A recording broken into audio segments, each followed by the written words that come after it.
Assalamualaikum warahmatullahi wabarakatuh. Alhamdulillahi ala nikmatil Islam wa nikmatil iman wa kafa bihima min ni'mah. Ya wahid, ya majid, la tuzik anni nikmatan an'amta biha alayya.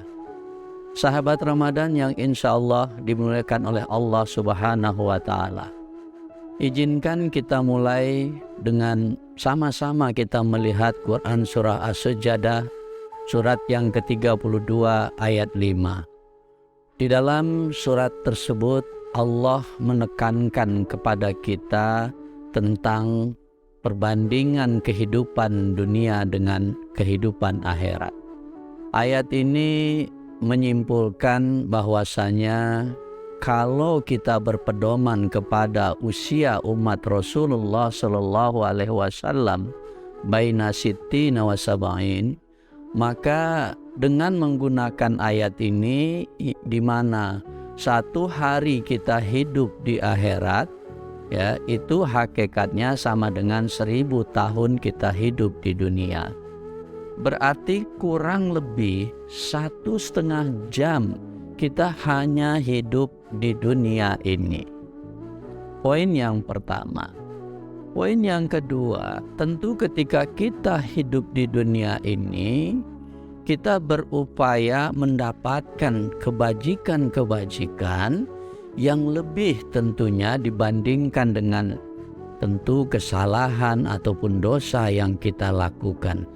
Dengan harapan tentu timbangan kebajikan kita kelak menjadi lebih besar tentunya. Pertanyaannya, adakah amalan yang pada hakikatnya akan menimbulkan kebajikan yang sangat luar biasa kepada manusia yang melakukan amalan tersebut? Rasulullah Shallallahu Alaihi Wasallam, ya, di dalam hadis riwayat Muslim yang sama-sama kita sangat familiar dengan hadis ini, iza mata'ul insanun qata'a illa min salasah, di bahwasanya putuslah amal ibadah anak Adam itu, ya, ketika Allah memanggil dia, ketika Allah menjemput dia sehingga dia tidak ada lagi di dunia ini, maka habislah semua amalannya. Ada 3 amalan yang akan terus berlanjut pahalanya walaupun yang bersangkutan sudah Allah panggil. Apa saja amalan itu? Hadis tersebut menyatakan au sadaqatin jariyah, sedekah jariyah, sedekah yang terus mengalir. Ini yang kemudian oleh banyak ulama disebut dengan istilah wakaf. Kita akan lihat terminologi ini lebih jauh lagi. Yang kedua adalah yang disebut dengan al-ilmu yuntafa' bih, ilmu yang bermanfaat. Jadi ketika kita memberikan sebuah ilmu dan ilmu itu dimanfaatkan, maka tentu pahala itu akan terus mengalir walaupun kelak kita sudah tidak ada atau kita telah dipanggil oleh Allah. Dan yang terakhir adalah awaladun saleh yad'ulah, anak soleh yang mendoakan kedua orang tuanya. Ini juga adalah amalan yang sifatnya adalah abadi, amalan yang akan terus mengalir ketika anak mendoakan orang tuanya yang sudah tidak ada. 3 amalan ini yang sifatnya adalah abadi. Saya akan perkuat dengan dimensi yang pertama, di mana shadaqatun jariyah dalam konteks hadis tadi adalah dimaknai dengan konsep wakaf. Apa sebenarnya dimensi wakaf dan bagaimana manfaat ataupun benefit wakaf itu sendiri?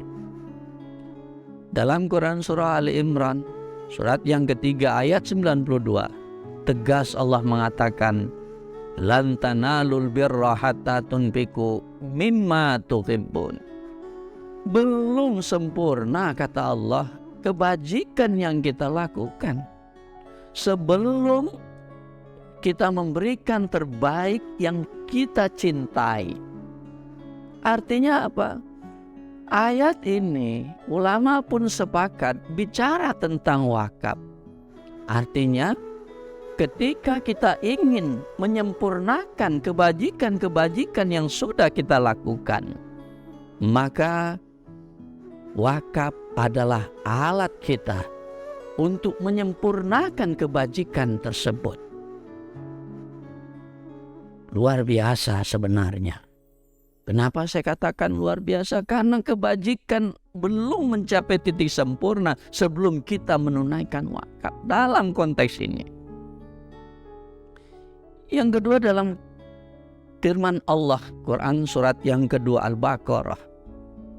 Masalul ladzina yunfikuna amwalahum fi sabilillahi kamasali habatin ambatat sanabil fi kulli mi'atin habba wallahu yudhaifu liman yasha wallahu wasi'un alim.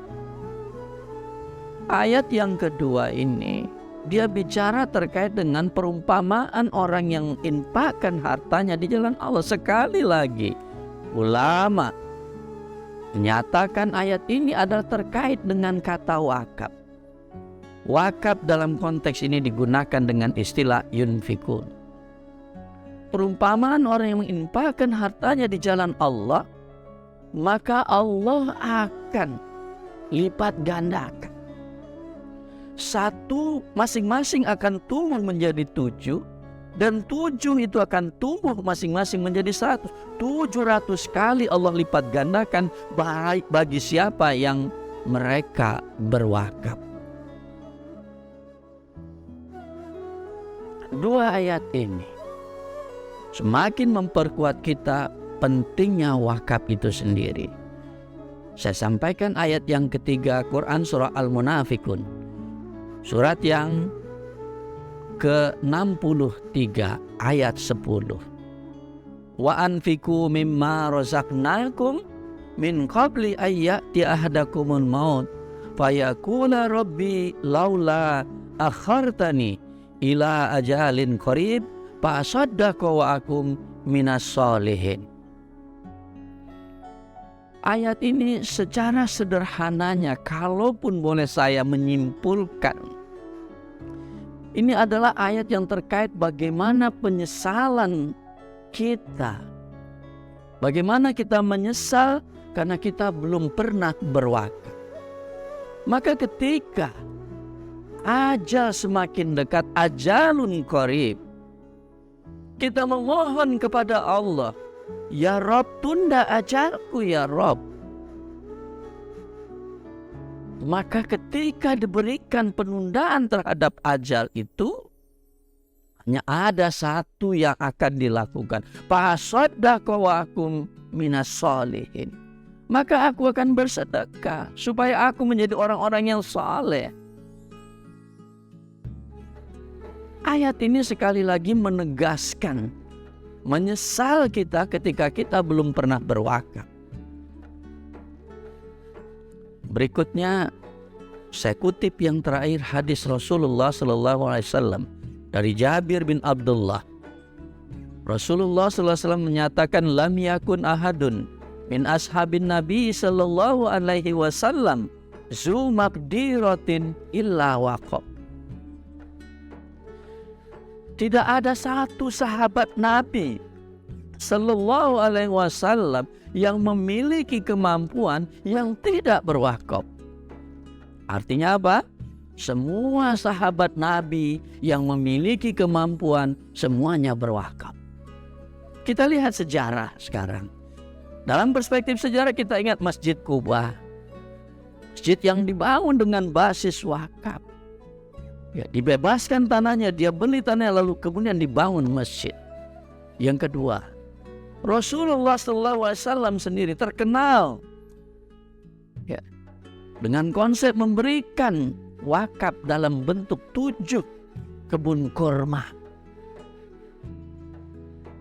Sayyidina Umar juga melakukan hal yang sama. Sayyidina Umar bahkan menyatakan kepada Rasulullah, ya Rasulullah, aku punya tanah yang begitu luas, apa yang harus aku lakukan? Maka Rasulullah SAW menyatakan, in syi'ta habasta aslaha wa tasaddaqta biha. Kalau kamu mau, kata Rasulullah, maka tahan pokoknya, kemudian sedekahkan manfaatnya. Luar biasa. Umar berwakaf. Utsman kita terkenal dan kita sangat mengenal dengan yang namanya wakaf sumur rumah. Sampai dengan saat ini memberikan kemanfaatan yang sangat luar biasa. Kita bayangkan berapa banyak pahala yang mengalir untuk Sayyidina Utsman ibn Affan radhiyallahu. Abu Bakar As-Siddiq mewakafkan rumahnya untuk ditinggali bagi mereka-mereka yang mungkin menunaikan ibadah haji atau umrah pada saat itu. Imam Abu At-Tolha ketika mendengar ayat lan tanalul birra hatta tunfiqu mimma tuhibbun, maka langsung diserahkan. Kebun bayruhanya yang terbaik yang diberikan, itulah wakaf. Terakhir, saya mau mengingatkan seorang ulama besar yang terkenal dengan Tengku Habib Buga yang berasal dari Aceh. Dia mewakafkan hartanya di negeri Mekah yang sampai dengan saat ini 1800 tahun ikrar wakafnya, dan pada tahun sampai dengan saat ini 2023, 200 tahun lebih masih memberikan kemanfaatan. Jemaah haji dari Aceh yang naik haji akan mendapatkan living cost dari hasil manfaat wakaf Habib Buga. Inilah wakaf jamaah sekalian. Mari saya mengingatkan, yang belum berwakaf segera berwakaf. Berwakaf tidak harus dengan tanah, bisa juga dengan uang. Moga Allah meridhoi kita. Mohon maaf atas segala hilaf dan salah. Assalamualaikum warahmatullahi wabarakatuh.